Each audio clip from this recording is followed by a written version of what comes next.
আজ 20শে জানুয়ারি আমাদের সূর্যমন্নগর দ্বাদশ শ্রেণী বিদ্যালয়ে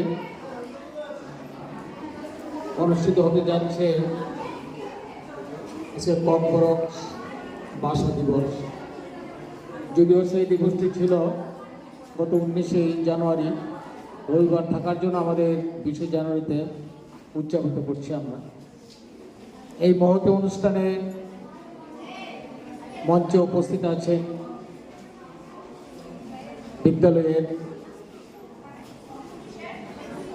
বিদ্যালয় সংসদ পূর্বিতা সরকার মহোদয়া, উপস্থিত আছেন অ্যাসিস্ট্যান্ট টিসিএস সোপান দে মহোদয় এবং বরিষ্ঠ শিক্ষিকা নীলিমা দাস মহোদয়া, এবং উপস্থিত আছেন সম্মানে আমার সহকর্মীবৃন্দ, এবং উপস্থিত আছেন আমার স্নেহের ছাত্রছাত্রীরা। আজকে তোমরা এখানে লেখা আছে, দেখো যে আজকে ককবরক দিবস উপলক্ষে আমরা সবাই এখানে সমবেত হয়েছি। আমি এই দিনে আজকে সবাইকে, বিদ্যালয়ের ছাত্রছাত্রী এবং শিক্ষক সবাইকে আমি অভিনন্দন জানাই। সে অনুষ্ঠানটি আজকে আমরা পালন করতে যাচ্ছি। যাই হোক, এই অনুষ্ঠানটি তোমরা ছাত্রছাত্রী বলছি খুব সুন্দরভাবে আজকে তোমরা গন্ডগোল করেনি, সুন্দরভাবেই করেছ। চাই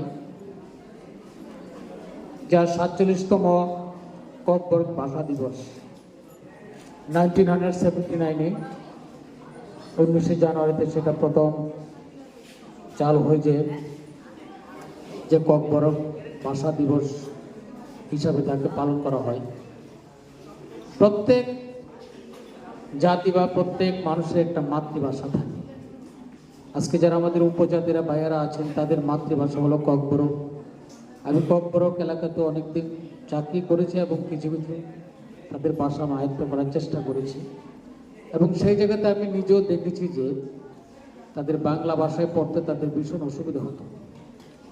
যে রাজ্য সরকার তাদেরকে সেই ভাষাকে স্বীকৃতি দানের ফলে ধীরে ধীরে আমাদের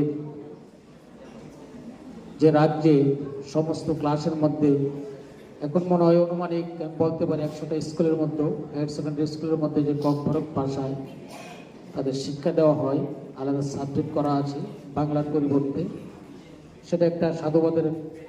এবং সরকার যে ব্যবস্থা করেছে তাদের ইউনিভার্সিটি পর্যন্ত আমাদের এখানে ককবরক ভাষায় বিভিন্ন, যদিও শিক্ষকের খুব অভাব, কিন্তু যারা ককবরক ভাষীরা আছেন তারাই ওই স্কুলগুলোতে পড়ায়।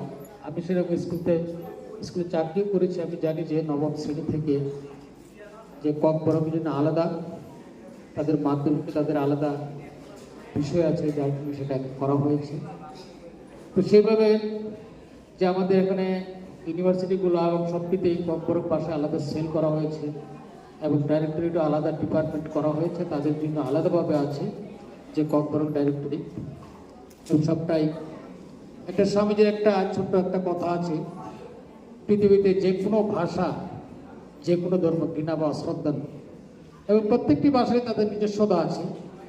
তো যদিও যে ককবরক ভাষা তাদের নিজস্ব কোনো লিপি নেই, সেই নিয়ে বিতর্ক তোমরা জানো যে অনেকদিন সেই বিতর্ক চলছে, এবং একটা গ্রুপ চাইছে যে রোমান হরফ তারা দাবি করছে, কিন্তু সরকার সেই দাবি মানতে চায়নি, যার জন্য সেখানে করে দিয়েছে বাংলা হরফের সাথে। যেহেতু এখানে বাংলা ভাষাভাষীর সাথে আমাদের যে ত্রিপুরার মধ্যে বাংলা ভাষার সাথে যাতে একটা সম্প্রীতি থাকে, সবাই যাতে একটা